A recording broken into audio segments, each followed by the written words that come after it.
Hi, I'm Michelle Greenwell, and I'm here today for Dance Debut, presenting the online self-care retreat for dancers and teachers. And I am thrilled to have Annemari Autere. I'm going to say that wrong. I'm going to say it in my English version. And I'm here to talk with her about her specialty in the world of fascia and just the links that it has in the body and the ways that she's been using it to change the way dancers are thinking about movement and how movement happens. So Annemari, thank you so much for talking with me. And I'm going to let you start with your topic because it's fascinating to me. Thank you, Michelle. It's a pleasure to be here and talk with you about fascia. And the first thing I want to say is that I'm not a specialist. People might think of me as a specialist because I'm so curious about it. But I'm not a scientific, I'm just a dancer and a dance teacher. Anyway, so what would the first thing be to say about fascia? That it's a body-wide network surrounding everything and linking everything together in the body. And the other thing I think it's really interesting and important is that it's a nervous system. It's a sensory nervous system, according to Robert Schleip. And yes, it's a nervous system where miniatures, where signals travel with the speed of 750 miles per hour, while in the traditional nervous system, they use the speed of environ, that's a French word, about 150 miles per hour. So it's a really very, very important system that so far has been completely overlooked. Any questions so far?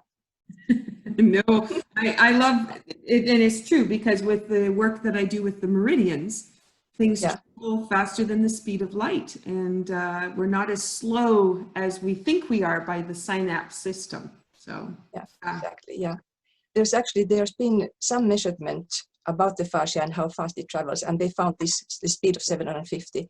But they say there are also some signals traveling so fast that they cannot even measure them, which means we are again in faster than light. Mm-hmm.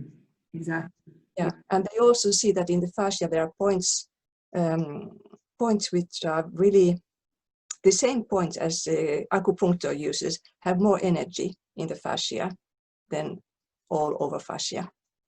Mm-hmm. It's really interesting small informations like that that are popping up about the fascia.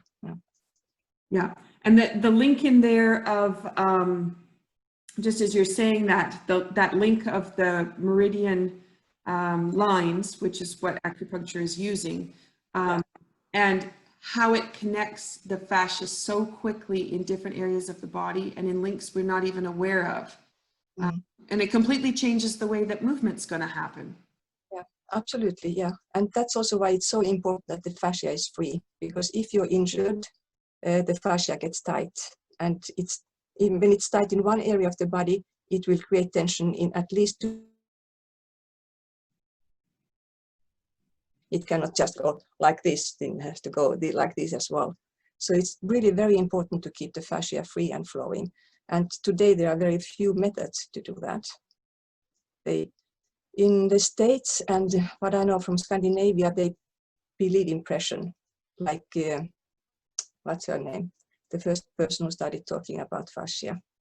I'm bad with names, it will come up. She believed in pressure. She putting a very hard pressure on the fascia, which is very painful. And I don't believe in pain, and fascia hates pain. So I mean, loosening it up with pain seems like an aberration. So in France, they developed this fascia therapy, which is very gentle. Yes, okay, it might be a little bit painful sometimes.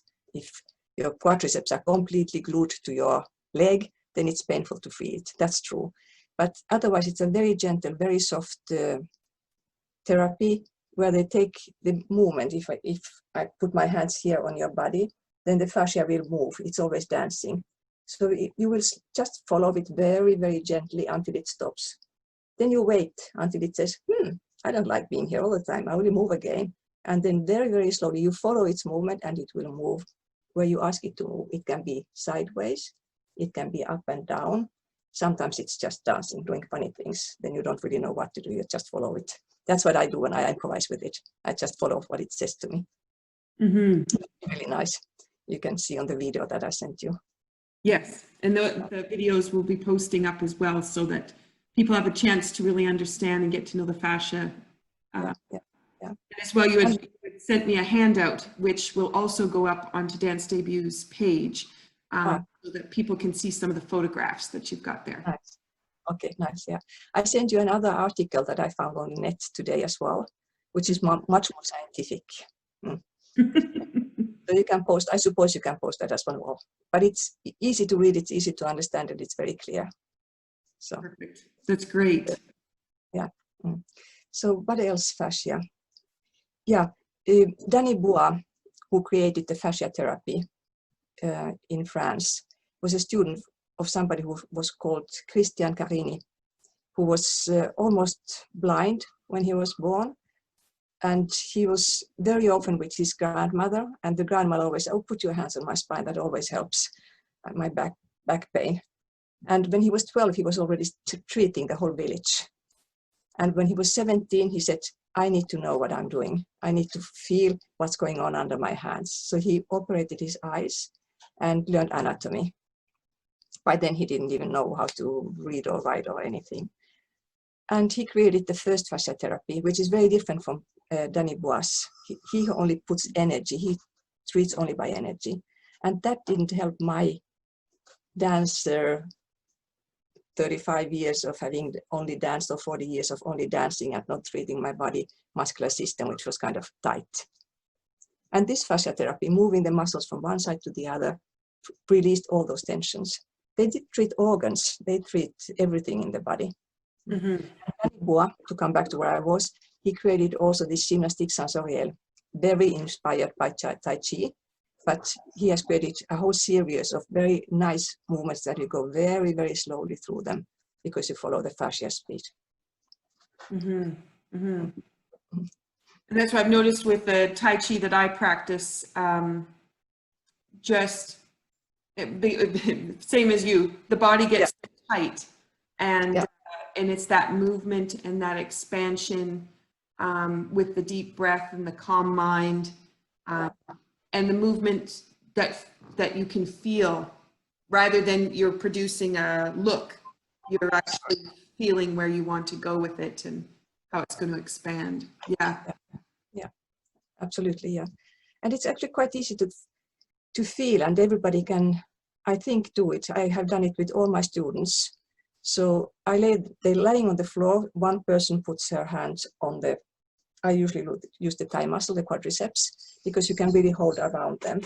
And never hold tight, you just place your hands and hold on to it without squeezing. And if you don't feel anything happening, because some people are more difficult to read than others, you move the quadriceps to one side. And then you just wait and listen. You imagine going through the tissues, through the clothes, to the skin, to the fat, all the way down to the bone, through the muscles.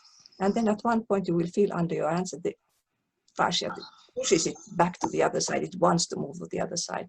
And you just follow that little slow speed. So everybody can feel it. Everybody can heal parts of their own body like that. So it's really allowing the body to return to its balanced state. That's absolutely cool. Yeah, that balanced state that is so important to remain healthy and move freely. And so when we have emotional impact and tension created within the body, that pulls us out of that balance. Yeah. And if we don't take the time to allow the body to create the balance again, we sustain that out of balance position, which then produces our movement patterns that aren't as supportive. Exactly, yeah. And so often you end up being in pains and aches. If you move, your lower spine will become like wood in the end. And that wood is going to be painful because it's not moving anymore, it's not alive. And what I say today is that if your fascia is not free, even on the cellular level, if it's not free, it will kill the cells. And killed cells create injuries and illnesses like cancer. And so one of the things that people will often say is, they hurt their lower back and they go, I can't understand why I did that. I wasn't doing anything. And it has nothing to do with what were you doing. Because you go, oh, well, maybe I pushed too hard on the lawnmower. Maybe I was sitting too long in the wrong position. But it really has to do with time and care and how you've been caring for yourself. You've not allowed that balance or homeostasis to establish itself. And so you've been in the wrong place. It just took that one extra moment. It's like stacking that extra block on the top of the tower, and that's just what topples it over. Exactly, yeah. It's stretch because the fascia also sleeps. When you sleep, the fascia also sleeps. So that stretch in the morning, or like cats when they wake up, that stretch is really important to say, okay, now my fascia is awake. Now I can move fast. And often when you wake up with the clock ringing, you turn fast around to stop the clock, and then your spine is stuck. That's the fascia that gets stuck because it's not awake enough to move like that. Yeah, I needed that slow, gentle. Yeah. Mm-hmm. It's to wake up like we. So it might be interesting to say what fascia is mainly made out of. It's made out of collagen. How do you say it? Well, English would be collagen. Collagen. It's made out of collagen. Yeah. And elasticity, elastic stuff. Elasticity. Mm-hmm. Elasticity, yeah. And something they got ground substances, and of course a lot of water. And some people have more collagen than elastin, so they are stiffer than those who have a lot of elastin. So those very loose dancers we see today often have what doctors would say too much elastin, and they consider that illness, actually. Well, it's really bad. That'd be your hypermobility.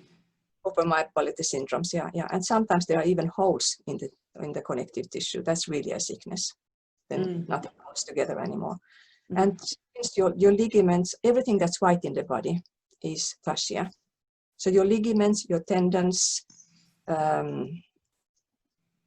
your every muscle fiber is surrounded by fascia. It has roots into each muscle fiber, like 3 roots. So probably it has those roots into organs as well, but that hasn't been proven yet.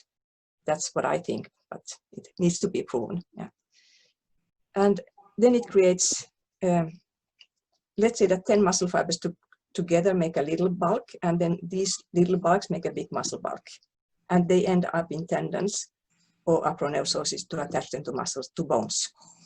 Inside the bones also you find fascia. It's really all over your body, surrounding everything and linking everything together. And one of the things when we're doing Tai Chi, and one of the things as you go deeper into your movement, and you come out of structural movement and you start to work into tendon muscle movement, and then as you get more developed with your Tai Chi skills, you're down into the organ massaging, which is the fascia and the manipulation. So all the internal organs are really starting to move. But it takes a while for you to get from structure to tendon into organ. And you can't just get there. It is it's definitely a practice, and you have to really understand what you're hearing inside the body. And absolutely. With dancers, I always say that when you do a pas de bras, your kidneys move 5 centimeters up. So that's move how much? 5 centimeters. Wow. Yeah, from bra to over your head. Yeah. 5 centimeters. And that always makes, I like things that make your brain go, aha, wow, can that be true? Because then they realize that all your organs actually move. When you breathe, it moves your stomach and your heart up and down. So, what I would like, one more thing that I think is really important to know about the fascia is that it's called myelin in your brain. I think you say myelin. Myelin? Myelin, yeah. It's in some places of your brain, it's 50% of your brain substances. In other places, it's like 30%. And when you learn a technique, there are myelin sheets created around the axons, nerve axons. And you have to be precise. If you want to have a precise technique, you want to do the same movement, exactly the same, until it has become an automatic movement pattern. So overtraining is really bad because then you find alternative ways to do, and the myelin doesn't create itself in the same way around the axon. 50 sheets, little by little around the axons, and that's the way you create automatic movement patterns and good technique. And that's where, if you didn't have the balance of being able to allow the free movement to come back because you have overtrained one position or one muscle group or one particular movement pattern, the homeostasis is gone for the body. Yeah, absolutely. Yeah. Most dancers, most sports people, athletes, they overtrain. Athletes have begun to understand that it's very unhealthy. Because if you have pain in muscle, you also have torn not only the muscle fiber, but also a little bit the fascia, and it needs to heal again. So, and there's no reason to have all those pains. I mean, you can strengthen yourself without having those pains. And you should then rest for like, if you do very hard training to get stronger, you should rest at least 45 hours. Schwarzenegger says 74 hours. But yeah, pumping his muscles. Yeah. Yeah, I know some of the research I was looking at, you know, on a really hard workout, you want 3 days rest. And Exactly. And you'll have better results than drilling every single day. Yeah. Exactly. Yeah. And I can remember so well in the company, especially when the modern or contemporary choreographers came and we had to do movements that we had never done before. And we were there in the studio for 6 hours and we could not walk home. And then the next day you have to start again and your body is aching so much that you don't know what you're called. But no, we have to rehearse. And the slower you actually move, and that you know very well, the slower you move, the deeper the memory goes in your body and the faster it goes. And then the nervous system, the neuromuscular system needs time to memorize too. So all of these things take time. And it goes faster. In the end, it goes much faster. Yeah. There's no zigzagging. There's no zigzagging going on. Tuk, tuk, tuk, tuk, tuk. You go a straight code. And you sleep in between. Exactly. And it does lend to also the way that you approach dance within your own practice, but also if you're leading a class or you're leading the company, how you deliver the material of choreography and how you rehearse it. Because that learning that we all started with is not always the most effective. So because a lot of times you're trying for that rapid movement into that pattern and you repeat the same error over and over. Exactly. Instead of taking it back and just slowly moving yourself through that movement. Yeah. Interesting. Do you want to share a little bit about your book that you have? So my book, dancers can know what's available. It's sitting next to me. Okay, so I can share the title first. So the feeling ballet body. Yeah, the feeling ballet body. I will pull it up a little bit because I really like the drawing. Italian artist. And then I will show you what my Miss Envelope, connective tissue, I call her Miss Envelope in my book. She looks like that.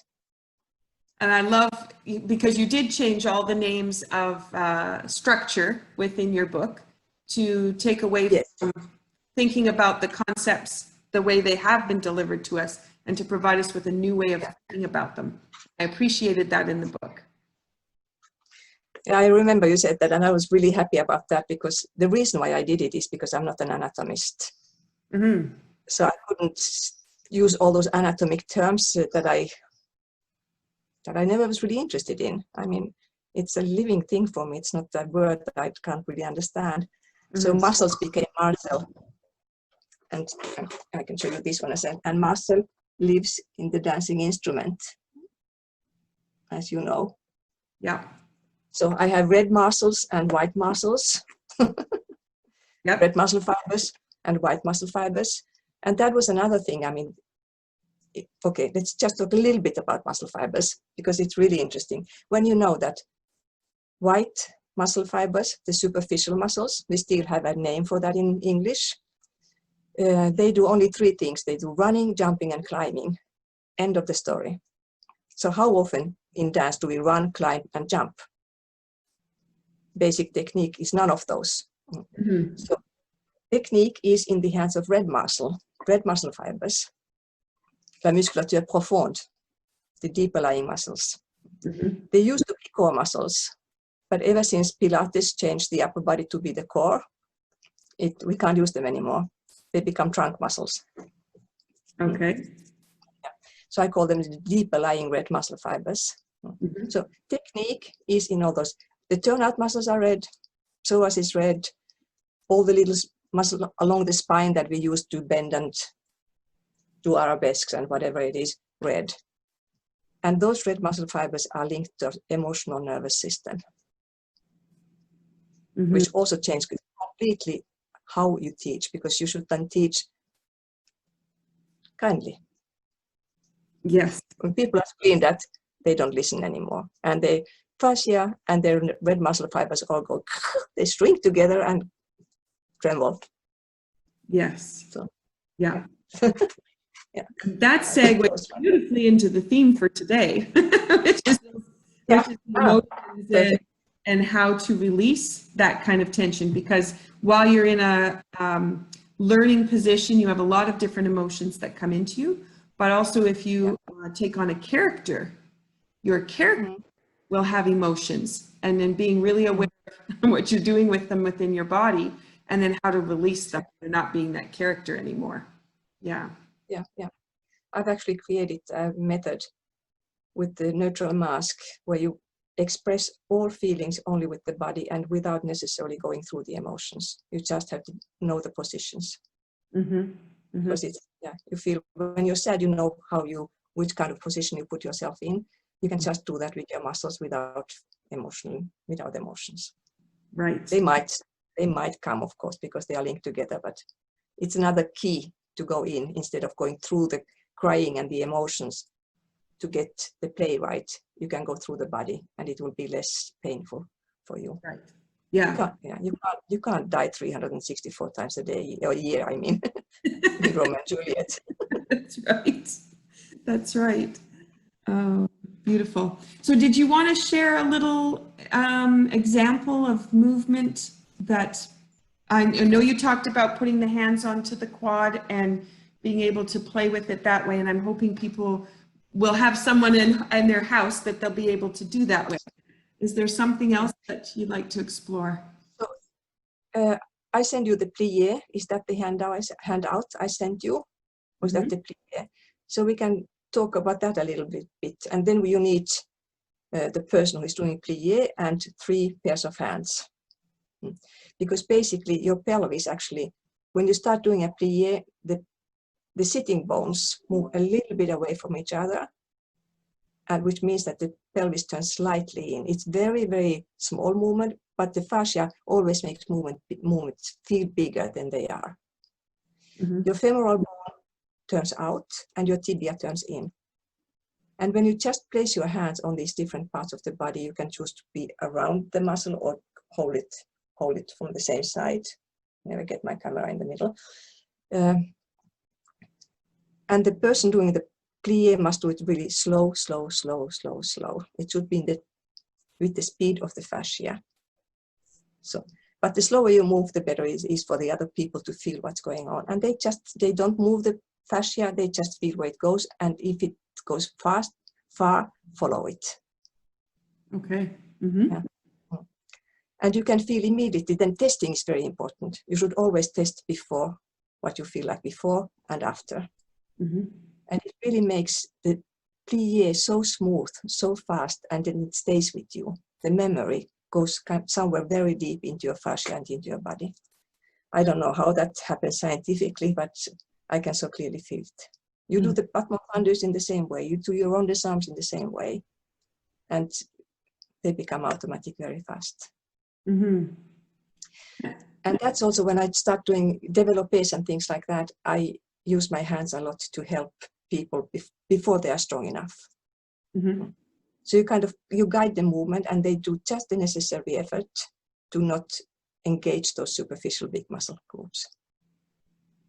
Okay, beautiful. Yeah. All right, and you have a new book coming out that you've been... I have a new book, but I have one more thing to say. That's about jumping. Okay, yes. Mm-hmm. Everybody has their own fascia speed and muscular speed. So nobody jumps exactly in the same speed, which is always terrible in class when you have the pianist hanging bang, bang, bang, and you have to follow. Because you might want to jump much faster and another one much slower. And it's very necessary that you find the elasticity that's in your fascia so that you jump rebouncing with your natural speed. Okay. We should allow all dancers in ballet classes to find their natural speed, and we should provide, I don't know, music or singing, or I mean, they can sing while they jump or something else, but yeah, that everybody can go in their own rhythm. We will have a class like this. Organized chaos. Organized chaos, exactly. My classes have always been organized chaos. I remember when people came at the university to watch sometimes, and I had 3 groups. I had people that were beginners and professionals and everything in between in the same class. So, I mean, but they knew what they were doing, but they were all going in their own speed. Somebody did 1 slow but 1 tendu, the other ones did 8 at the same time. I did some small développés, some enveloppés there. And it was really nice, organized chaos. And if you're singing or making sounds, did you pick particular sounds that you were looking for? No, they could do what they wanted. Okay. Okay. Yeah. That's one area from Tai Chi and the 6 healing sounds. And then in Touch for Health, we have different sounds that you make for each of the elements. So there is a way that if you needed to release the fascia, you could, through some of the techniques we have in bioenergetic wellness, determine what kind of sounds would be supportive. So that's an interesting thing there. Mm-hmm. That's an interesting theory. Yeah. I did use the in breathing exercises. So every time they were breathing out for a very long time, they used that sound. But but most of the time I give them responsibility for whatever they did. Mm-hmm. Beautiful. So next book is the follow-up. It's still going to be called The Feeling Ballet Body, but this one was about building. I will show you the undertitle. And the next one will be about tuning the instrument. And the last one will be about playing it, what I was saying about the neutral mask and knowing how to express emotions with the red muscle fibers and the fascia. Beautiful. And those are scripts that you've been working on for a long time, and your expertise has been building as you've come along in your career. So it's not you just, here's the book. It's been a growth and experience, and you really have had a lot of time to develop these ideas and concepts. I think that first one took me probably 15 years to write. It just kept evolving and evolving. I was so lucky to be working at the university in Nice, where I was free to do whatever I wanted. So, I mean, when I came to my ballet class with balls to sit on, grown up like this, and sit on them and stand on them and do pliés on them, and sink together in the spine. You can imagine asking people to sink the spine completely together and then learn to push off and push off and push off and push off, which then became the accordion spine. And jumping with that accordion spine, you jump 40 centimeters higher. In one class, I can get that done. Yeah, and just I could do, but I was free to do what I wanted, and that led to. It's going to lead to 3 books when I'm done. It's wonderful. That's beautiful. So, is there anything else you'd like to say before we finish? Well, if we talk a little bit more about this, because when I started working at the university, I had been teaching a lot, and I was always fascinated by technique and the body. And I was doing a lot of private lessons, so I had hands-on articulations, which was a lot of learning. And at the university, you had to open books because your students read books. It was 50-50 theory and practice. And when they understood how my brain works, they was, you have to read this, you have to read this, you have to read this, you have to read this. So I mean, there's a mountain of books behind all that I know as well that have opened my brain and given me ideas and trying afterwards something out that they proposed. Yeah. So it's not only my brain alone. Yeah. I know once we dive into that first book, there's no turning back. As my husband says, you know, are you ever going to stop learning? And it's like, no, every day it's just fascinating, you know, just from the idea where they take us. And we have such an awakening. As much as we've been in isolation and it's been difficult, it also means we've had the time to really dive into some of those topics and books that maybe have been sitting on the shelf and needed more attention, or you were able to expand your awareness about because you have time to work on your own body and start to really explore what does dance truly mean to you as a person and what do you want to do for you. Yeah. I'm actually thankful for the COVID period or the confinement period because no friends around except those who call from time to time, but nobody could ask you to come out and go for in the forest to walk for 4 hours. So I was just solidly riding for 3 months actually at home. Yeah, I know, and I'm the same. I'm very grateful for the time and not to be on the road. I spend a lot of time in my car, which is very hard for the body, and especially if you come out of a dance class and you get in the car and you don't move for 45 minutes, you're completely frozen by the time you get out. Exactly, yeah. Yeah, it's really the time it's taken my body a lot of time, even though I work on it every day. It's taken a long time for it to just really relax and let go and to let the fascia bring me back into balance. So exactly, yeah, absolutely. And I hope many people have had time to really think about what they do with their lives, where they go in these COVID days, because we are living in a society that's far too fast and demanding. There's never really time to think. You just have to be busy all the time at your body. You don't listen to your body when it's like that. And one day it will give you back. It will hurt you.